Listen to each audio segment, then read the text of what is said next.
Hello, everyone. Welcome to R&R. This is our show, our segment where Ricardo and I discuss a variety of different topics related to meditation, cultivation, enlightenment. Ricardo and I have literally been on the path together, side by side as brothers for probably 12, 10, at least 10 years at this point. It's going on to 11. Yeah, it's going on to 11 years. So when we just started practicing meditation, we were together and we've been back and forth, really doing various practices, going to different temples and teachers together over the years. So it's it's fantastic to be able to talk with Ricardo about the years that have gone by and the lessons that we learned. So today we'll be discussing love and relationships. Ricardo, are you ready? I am so ready. So we're gonna start with love. So when we talk about love in our spiritual practice or in meditation, a lot of people I find do it sort of wrong. And the reason is, has you as a practitioner, as a person, as a regular person that doesn't even practice like a monk, know what unconditional love is? Have you ever experienced that before? Because most of the time, when we love someone, we're in a relationship, for example, we're limiting them into a box that we like. Oh, you have these qualities. I enjoy that, and then you fall in love with them. Obviously, there's still something deeper behind it, but there's still those qualities that you like, that you pick. But when we go into our practice of love and kindness, we spread it to everyone, every being, even your enemies. And what I like to introduce to people too is sending love and kindness to the places that you don't like about yourself, to the places that you fear, that you hate, that you dislike, the shadow side. Because we usually just love to just send love to ourselves, but we never do it on the shadow side. So for me, I find love and kindness. I found it very difficult in the beginning. I hated it. Like when I was 19 practicing, I was like, oh, I don't want to do this. I love it. Love and kindness is going to show up somehow by just me practicing shamatha or concentration practices. I never did. I never did. Yeah, I think it's interesting because when I started, that loving kindness, unconditional love thing was a very strong factor in my awakening. I think it was probably the first thing that I really woke up to. When I had started a YouTube channel back then, and apparently I was just talking about this unconditional love thing nonstop. And then my dad died, and that shadow self became very, very strong, very established. And I remember back then, a friend that I used to do a show with, his name was Cameron. He said, "Ryan, don't forget about love." And I remember I just wrote back, "I won't." And I definitely did. I totally forgot about it. It just completely went out the window. And it hasn't really started to come back in its unconditional form probably until, I don't know, I would say 2 years ago. Surprisingly, it takes some time. It's like the things that you start out with in the beginning, you can kind of lose along the way because of some events or some changes that occur. But it's important for us to get back to our roots, because that unconditional love, it was there when we were children, or even the dreams you had or the life purpose, all of that was there. All that energy was there initially. It's just that it, over the years, gets bogged down or So, forgotten. exactly. And I know there was a Rumi quote that I don't want to mess up the quote, but I know it goes something as if you have all the love already. You're just shedding the blockages and the programmings that are blocking you from revealing that love and kindness that you already have ever since you were a kid, ever since you can remember. And I know that when I remember that kid of Ricardo just playing and having that inner child awaken in him, it's totally different. It's just so innocent, so loving. But then there's those programmings and belief systems that and certain life events that happen that prevent you from going back into that fearing, to put you back into that same place, and you become a different person. And that's hard, especially when you approach practice, because that will rise up. Those things will rise up, and it'll affect your relationships. It'll affect your relationship with yourself. And so, like with you and your father, that affected both your relationship to yourself and probably the relationship with other people. Yeah, it also reminds me of, I think it was from a movie, Holy Mountain or something, where there's a reference to a child, like the child within has to die, or maybe it's a Bible quote as well, that when a boy becomes a man, he puts away boyish things, and Oh, he that's the movie El Topo. right, exactly. So I think that a lot of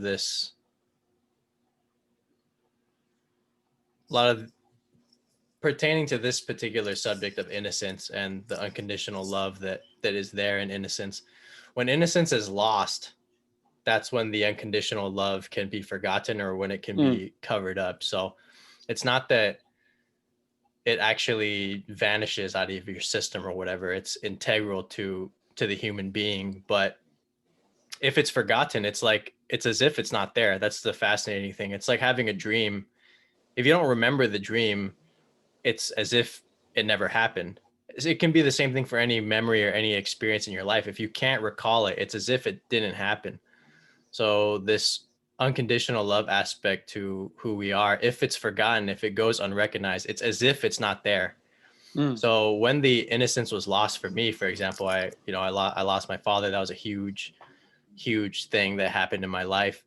That innocent person that had all this unconditional love that was just radiating from him, that all just vanished. So it takes time for a person to rediscover that innocence and rediscover the deeper aspects of themselves. It reminds me of also the quote in the Bible about um, when Jesus says, "Unless you become like children, you shall not enter the kingdom of heaven." Innocent like children, Yeah. loving like children, open like children, imaginative like children, all the qualities that children have that we are so enamored by. I mean, just like your situation with teaching at Tree Academy, and these kids are just showering you with loving kindness. You know, adults don't do that. It's just the truth. They just don't Yeah. respond that way. Yeah. So the other day, I was telling Ryan this before the show, that I was teaching these kids meditation. And I specifically taught them love and kindness at the end, and spreading it to everyone in the world and the universe. And then at the end of the session, one of the kids just said, "I never realized how important love and kindness was till now. It's so important." And I was just like shocked by that, that those words came out of this 16-year-old boy's mouth. I wasn't like that. I definitely was not like that at that age. And then all of a sudden, all the kids, by the end of it, were just saying all these loving things about me. Oh, like, this was amazing. Like, thank you. We appreciate you. We hope you come back to teach again. It does affect everyone in the group, that non-conditional love and kindness. Even like you can go up and to any restaurant, and let's say the waiter's having a bad day, and if you put that energy of love and kindness, it does affect everything, instead of just soaking up that sort of negative emotion that's being spewed out of him. But going back to what you were saying, Ryan, about you losing that innocence after your father died, like, I have something similar, obviously, like with me almost trying to kill myself, and like certain things that happened prior to that, like with family issues, and my own sort of understanding of life was just confusing.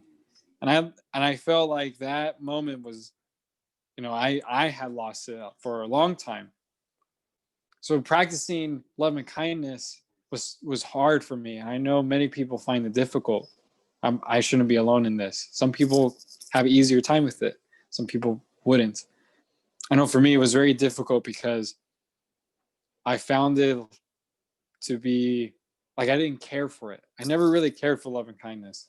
I was like, oh, like, oh, I read the books. It said, oh, love is important, and I never really got the picture of it. It was just like, yeah, logically that makes sense, but I think you should just sit down and meditate for 8 hours, 12 hours a day, 7 days a week.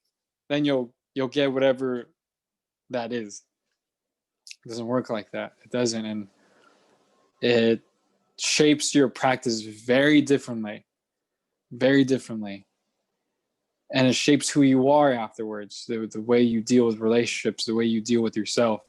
Become very rigid, stoic. I think if you practice correctly, because when I look back, the first 3 or 4 years that I practiced, it was practice, but it's not even comparable to what practice is like for me now after having done this for 10 years, right? So now when you and I meditate, we're in this open awareness. Even if we're using a meditation object, it's still a very open, non-dual awareness that's arising. And there's not so much controlling, there's hardly any controlling that's going on. It's purely just the present moment arising, the meditation object arising, your awareness in tandem with that. I feel that if you did that for 8 hours a day, 10 hours a day, because your mind is so open and that awareness is much, much more consistent, it's much more pronounced, that it would naturally lead to a heart opening or a crown opening or transformations in the body, or it'd just be a different process than how it was before. Because I think where a lot of people go wrong in the beginning is that they're controlling too much. They're trying too hard. And if you're sitting down in meditation, meditating for 6-10 hours a day, and the whole time you're just trying to control your mind or control the breath or control the present moment, I can see how that doesn't lead to loving kindness. It's not an openness, it's actually a closing up. So, but I think if you practice right, oh, definitely, and you're relaxed and you're aware, for sure, especially if you're doing it that much, there will be some openings that happen in many different dimensions and areas. But for sure, if you're forcing, if you're pushing, if you're in this ego game, which is in the beginning very hard to get out of, it, like I didn't get out of that until I was cracked out of it, until a linebacker tackled me out of it and I could not be in it anymore, right? But up until that point, the ego, the story of Ryan being on a journey with a specific destination, with things that he wants, all of that was much more solid than it is today. It's still there even now, right? I'm not an enlightened person, but definitely in the formative years of my practice, that was much more solid than it is now. And that put a lot of pressure on my sessions, a lot of pressure on my path. And that pressure doesn't necessarily help with opening the heart, with experiencing more awareness, with having more presence. Would I have taken it back? No, I think it was necessary for me, but definitely for people who are just starting, you want to start on the right foot and really emphasize relaxation and open awareness and being able to relax in presence. That's more important. Being able to let go of control is very, very important, especially in the beginning. how can you be in the present moment if you're not in love and kindness? That's how I take it. If you're not fully practicing correctly, you're not embracing love and kindness. You're really not. You may feel like you're in the moment, and maybe a pseudo in the moment, maybe something made up in the mind because you're controlling it. Your mind can create these phenomenons that is just purely from the mind. It's not a real experience that you may go through. So I think what Ryan said is important. I totally agree with him. I myself, when I've was going through my teenage phase of meditation and controlling it, altering it, trying to pursue enlightenment, I mean, there was positive behind that, which was it's very disciplined. I saw what I could do, and I know what I'm capable of. Unfortunately, a 10-minute meditation now can be it can be much more powerful than my 8 hours of meditation back then. Yeah, only because 100%. The meditation feels right. The awareness is bright with clarity. When I go into meditation, there's no goal, there's no Ricardo, there's nothing to pursue. Even the idea of nothing to pursue is not there. It's just sitting, just being aware with the little ounce of love and kindness, because you're willing to experience anything in your meditation. It's purely fine. Even if it hurts, even if it's painful, that's still there. It is all right to feel negative emotions in your meditation. It's all right to feel certain sensations that you may think is bad, as long as you're aware of it, as long as you're being in it. And especially once you grasp the concept of love and kindness, it's like, yes, this is happening right now, and it's okay. That letting it be is the love and kindness part.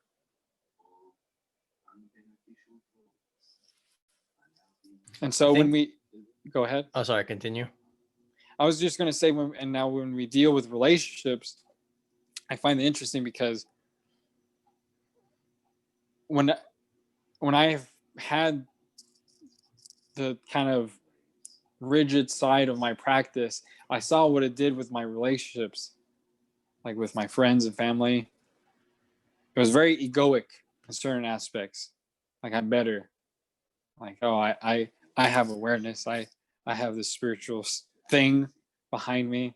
Yeah, you don't know. I'm mindful, they're not. I'm awakened, they're not. Yeah. Yeah.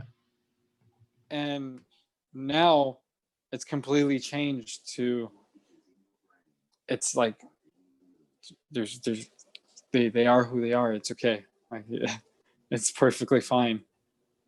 Yeah, I think this dropping of insistence for people to be how you want them to be is a real sign of not even spiritual maturity, but just maturity in general. I mean, where did we come up with the idea that people need to be how we want them to be, or that they need to say and act like the way that we want them to act, or that they should think the way that we think they should think? It's just absurd, you know. But this is a theme in relationships, and for spiritual people, for people who are meditating, especially in the beginning. For me, for example, I really was not very stable in my practice yet, so I wanted a relationship with a person who was on the same journey, on the same path as me, because that would create the illusion of stability that I needed at the time. So when I was not able to get that, it made me think, oh, this relationship is not, it's not what I need. It's not what I want. So that ends up causing problems. But looking back, this it's like I just said, this insistence that the person needs to be as dedicated as you are to your practice. I don't feel that that's necessary at all anymore. But definitely many years ago, I sincerely felt that it was. I think that generally spiritual people feel that if their partner is not spiritual, they can't really be together. And I feel that makes sense when it comes to values. Like, if you're into meditation and you're having out of body experiences and you're with someone who just doesn't believe in any of that and just thinks it's all a crock of shit, I can see how it's difficult to be with someone like that. But I don't think that you guys need to be exactly on the same page when it comes to practice at all. And I think that's common when we look at the various masters who were married. You know, it wasn't like their teaching, it wasn't like their wife or husband was also a guru. That was a pretty rare phenomenon, right? If you had a couple that were both really, really just master level meditators, most, even our old teacher Namkai Nurbu, no one ever heard about his wife being a cultivator. Like, she was there, but it didn't seem that that was his motivation for being with her. I'm not judging his motivations. You know, he's a master. I don't know anything about their situation. Just saying. But um, when I observed that dynamic from the documentaries that he was in and the stories I've heard, it was very different from the kinds of dynamics that I was seeing earlier in my life about, you know, you need to be with this person on a journey headed towards the same direction, and it needs to be the exact same destination. Yeah, I don't think that's so necessary. What are your thoughts on it? I find that relationships are very, very, very spiritually complicated. I think there's a lot of things behind the karma, um, your guys' psyche. You guys are both developing at your own pace. You guys aren't doing it together. So when we talk about relationships and it being complicated and choosing a partner, it's very fascinating. I find that, like you were saying, we want to find commonality most of the time. Oh, you meditate. Oh, I'm Mexican, you're Mexican. You have these qualities I can relate to. I feel comfortable. Now, let's say 2 years along the line, you start to change. Your values start to change. You're not spiritual anymore, or some sort of circumstance happen. Yeah, that'll rock the boat. Then what? For sure. Exactly. That's the Now deal what? killer. So it's like, oh, my projection of you was like this before, and now it's changing to this, which I don't like. I'm uncomfortable. So we You're have not to who I end thought it. you were, of course. Right. And so are we really in love with who they are, or are we in love with the image that we have of them, of who they were? And this is why it's complicated. I think the development of both of you can cause the tension because you're both evolving at your own pace, at your own time. And specifically for spiritual people, I find it that most of us become very attached to our ideologies of whatever spiritual practice.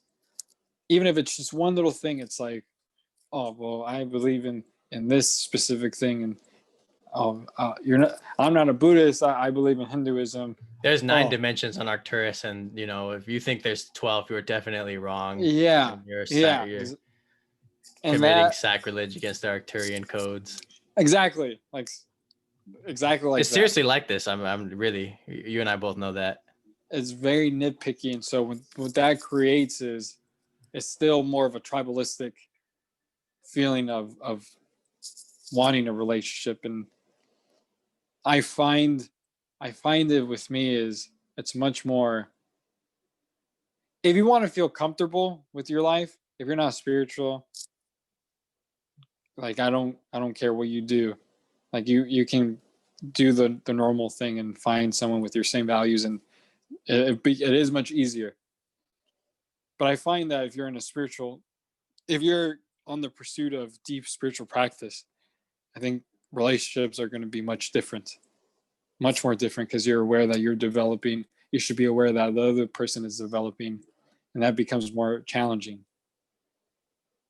I want to ask you about this. It seems that people who live, how would I put it, a conventional life, you know, they go to high school, they do well in high school, they go to college, they do well in college, they leave college, they get a good job, they get married, and they have kids, and they have their struggles throughout that whole thing, of course, right? For sure, everyone is having their specific obstacles and challenges, but the kind of, how would I put it, just chaos and confusion that comes with spiritual awakening. I don't really see that in orthodox, I don't want to use that word, just conventional people, whether they're Christian, Muslim, Buddhist, atheist, whatever it is. It seems that for some reason, if a person is really deep into metaphysics or into spirituality and meditation, especially at an early age, just look at UG Krishnamurti's life. If you read his biography, this guy was a total mess. He ended up having children. He just decided he was just over it, and he just left. He just totally left them. Jay Krishnamurti tried to convince him otherwise, said, hey, it might not be a good idea for you to leave your family. He's like, I'm just disenchanted. I think I'm okay. Dude ends up becoming a master and probably one of the most famous spiritual figures of the entire 20th into the 21st century. Like in the non-dual community, this guy is considered just gold standard non-duality. Very, very cutthroat. But if you actually looked at his life, I mean, this guy just wandered from place to place, and the transformations from his awakening were so intense that he couldn't even hold down a job. A random woman in Switzerland had to take him in and literally take care of him while he was going through these Kundalini transformations as a result of his practice. So when we judge a life from external circumstances, we just see chaos and confusion. But inwardly, this whole unusual awakening was occurring. I don't really see that in ordinary run-of-the-mill person, but I do tend to see it in spiritually minded people. What do you think about all that? When we live our life in society, when our families, we're always being protected. Our parents want to protect us.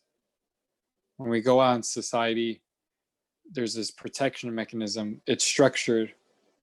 Everything needs to run at a certain way.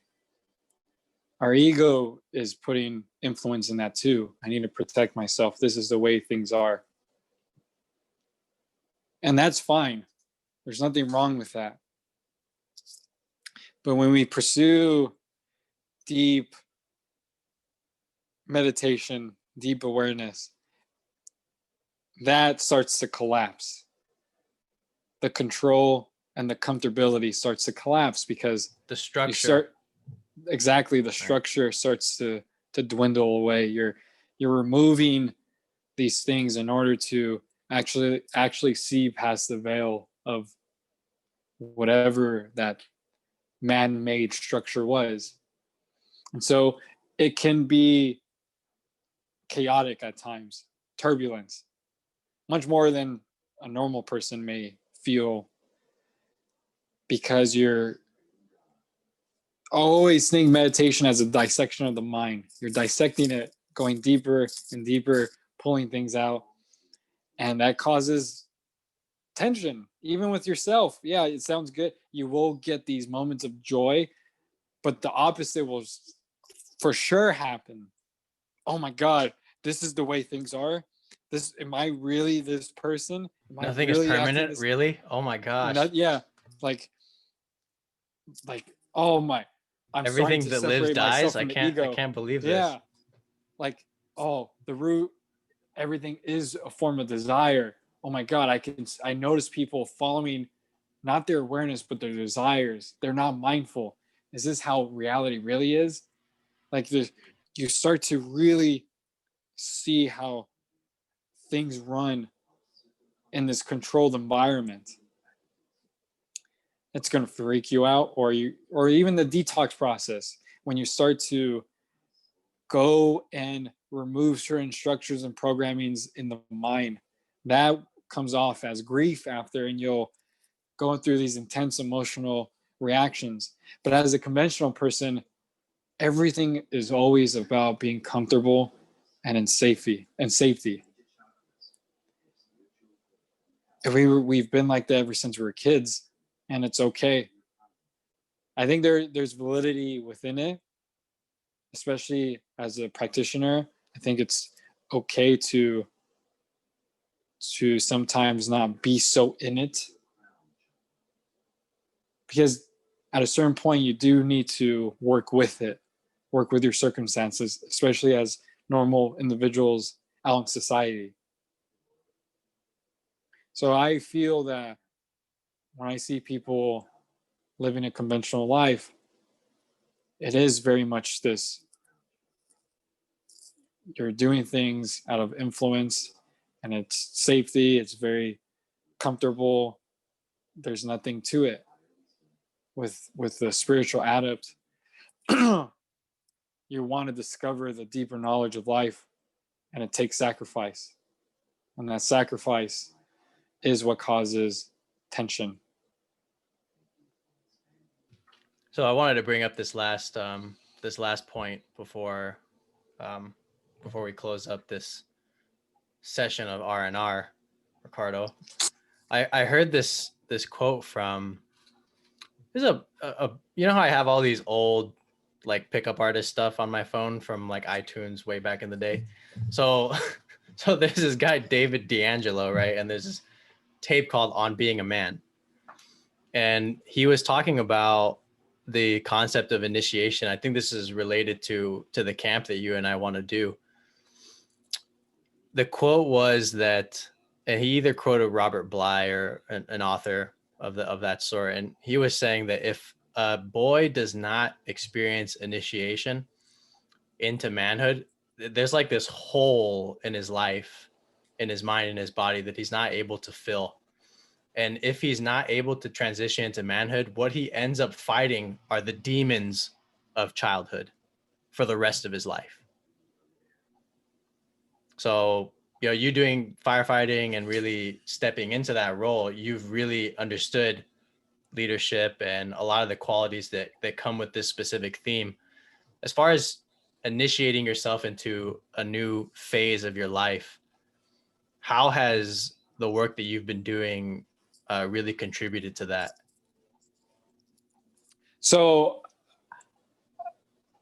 because when I heard that quote, it just blew my mind, because so many guys I know are doing that. It's like, how many of us are really still dealing with the traumas that things that happened to us when we were 5, 7, 10, 11, 12, 15, 17? How many people go through their whole life dealing with that? when we talk about manhood, I never knew what that meant as a teenage boy, because the only thing that I really had in my life was working hard. That's pretty much it. And that's a good quality. There's nothing wrong with it. But there was stuff missing. There's stuff of being a man that I found was missing. Yeah, wisdom, being compassionate, virtue, compassion, love. Having read The Art of War by Sun Tzu, yeah, that would have helped. And what it reminds me of Oedipus, the Oedipus Complex.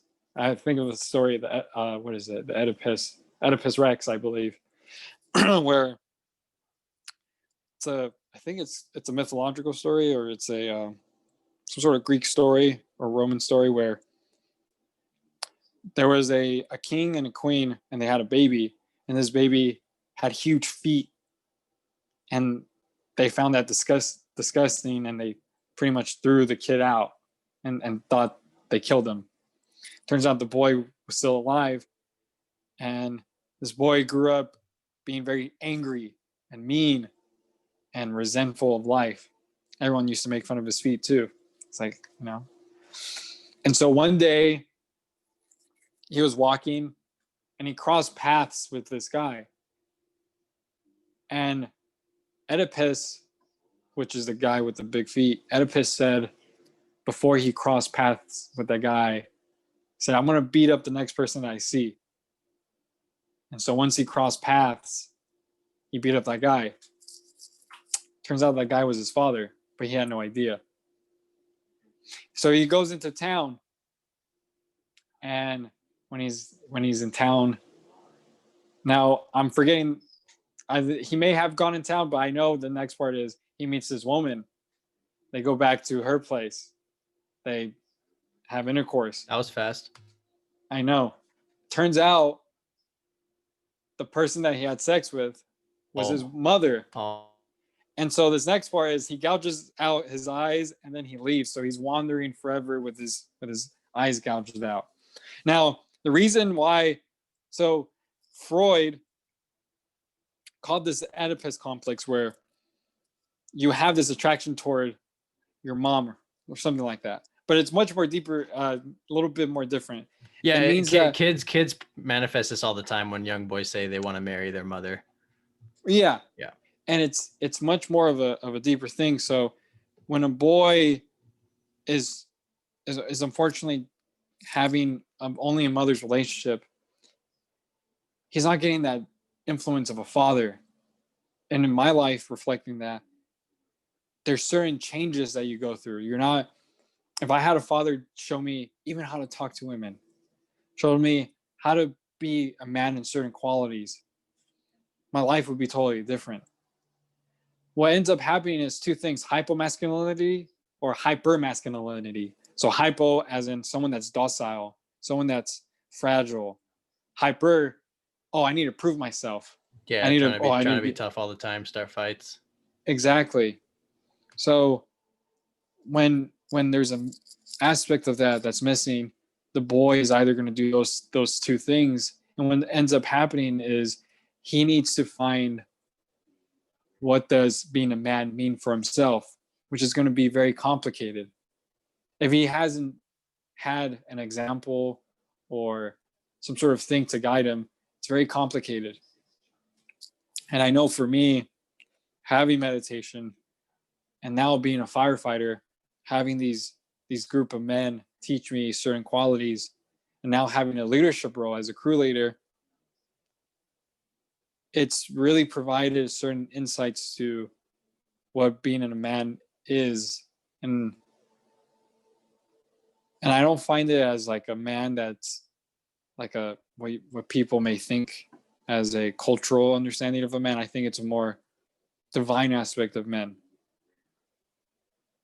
Because when you're with these guys, you gain such love and kindness for them. You're with 20 guys, sometimes we're off work for 14 to 2 to 3 weeks, 21 days sometimes. And you grow as a person. And me having a leadership role, I'm providing them information. They're also providing me information, and having to be kind of a grounded individual, having to be someone that can calculate and be able to tell them what to do, or having them train with me, telling them what to do. Even though I never had those qualities as before, working my way up, it provided certain qualities where I can do all those things. Even patience. Even when a crew member kind of argues or does something, it's helped me be much more calmer so I can deal with certain situations. You know, back in the day, if we were to take up, if someone were to argue, I think back in the day it would be more like, "Oh, why are you doing that?" Like very blunt, like stop.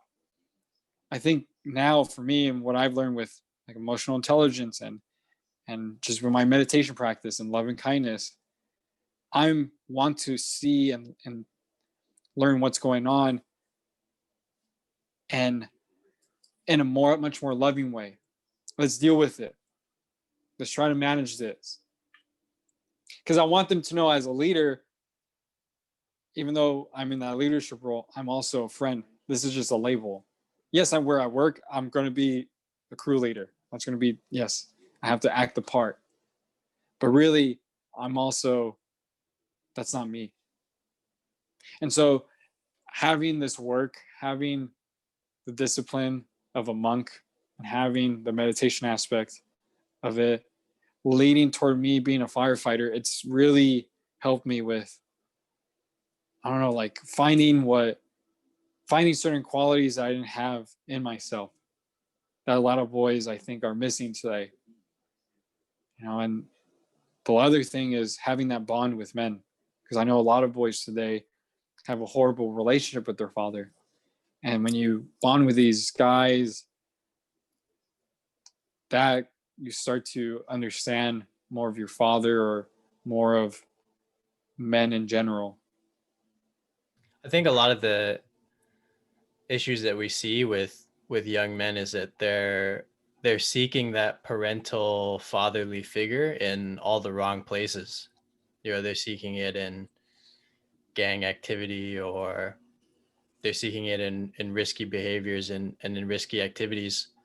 But it actually comes down to that parental father figure. Because the thing is, like, as a boy, you, as a man, you want to push limits, and it's actually the father figure that tells you when to stop, right? It's the father figure that steps in and says, okay, enough is enough.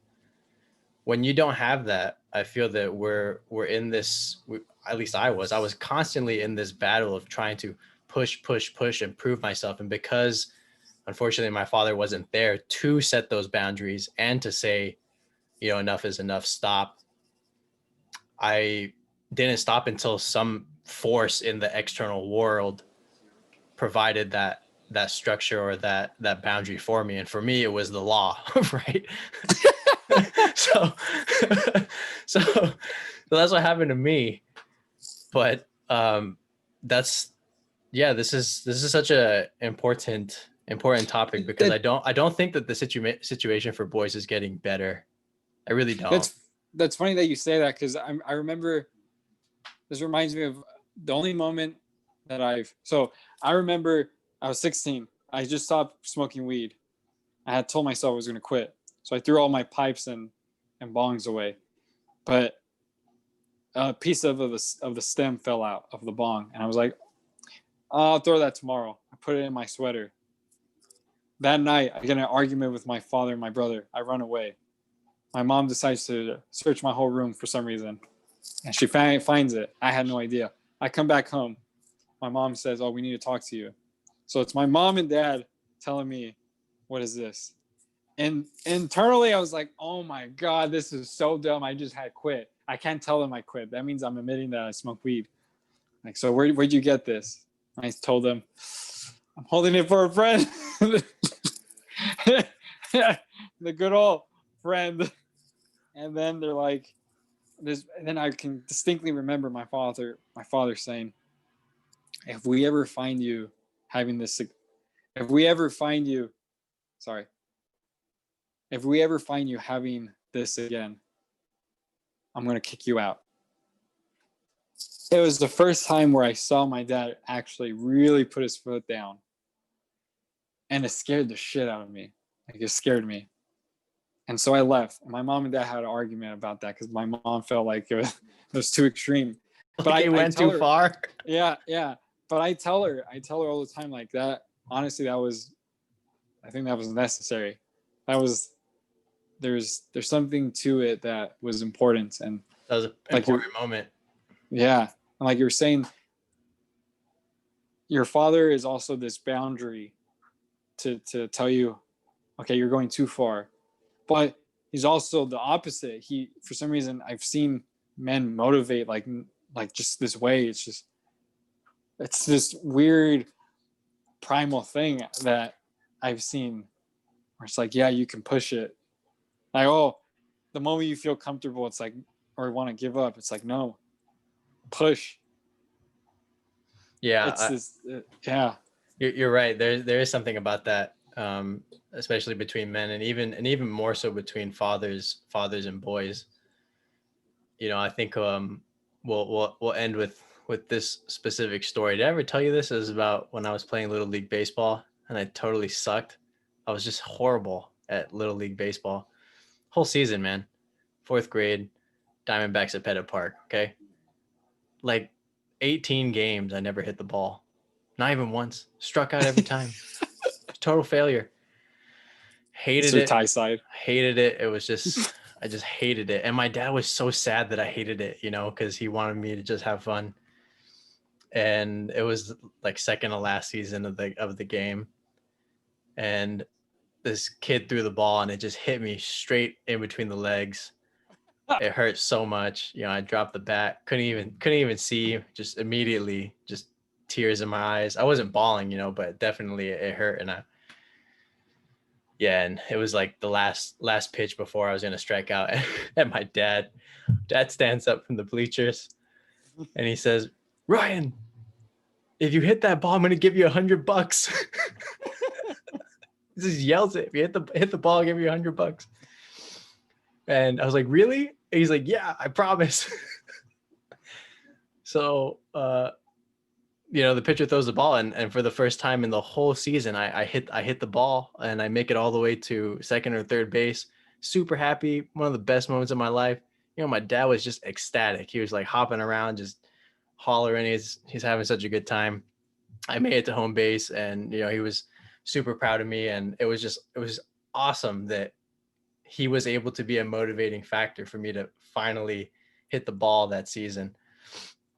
And after the whole game was over, I got in the car and I said, okay, so you're going to give me the $100? He said, of course not. Of course not, but for him to be there in that moment like that, the way that he was for me when I was a young boy, I mean, it's crazy that there's so many people that don't get that don't have that. And it makes sense why there's so much confusion in their lives when they don't have that structure, when they don't have that figure.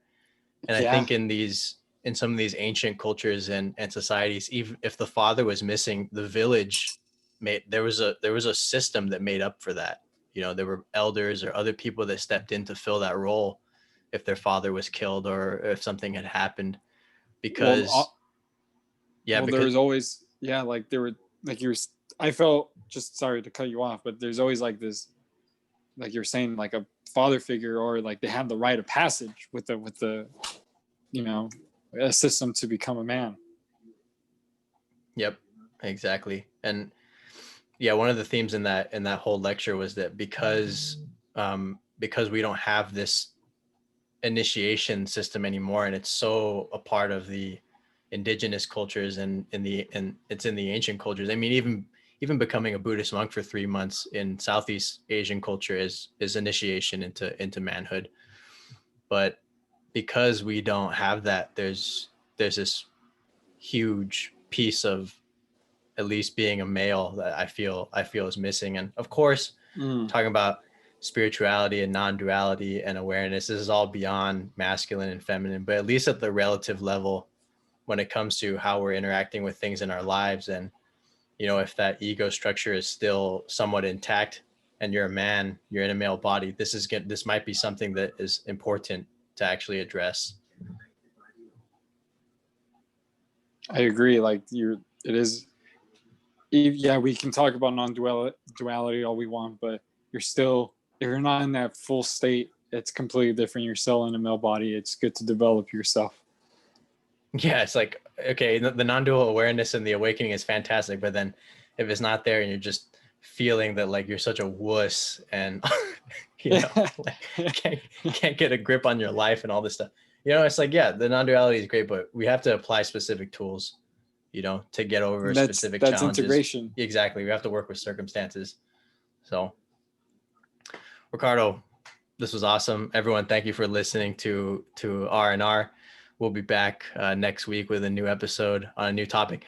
If there's anything you want us to address specifically, a question that you have, please email us. You can reach me at tyryan1@gmail.com, or you can go to my website, ryanjburton.com. Ricardo, you have any final comments? Yeah, if you guys have any other questions, like you can reach Ryan or I. My email's at rickruan21, RICRUAN21 @gmail. I have Instagram. My website is going to be up soon. My Instagram is the Millennial Monk. So yeah, if you guys have any questions or concerns and things you want to talk about, go ahead and email us and tell us. We really appreciate it too. Yeah, definitely send it over, because it's important for us to see what everyone else is, or what all of you are experiencing too, because Ricardo and I have done this for 10 years at this point. So the things that we're dealing with now may not be the things that a lot of you are dealing with, or maybe you're further ahead of us, and we could actually get feedback from you guys on how to do this better and what pointers and tips we should actually heed. So anything helps. Send by the questions, and we'll talk to you guys next week. Thanks, Ricardo. Thank you.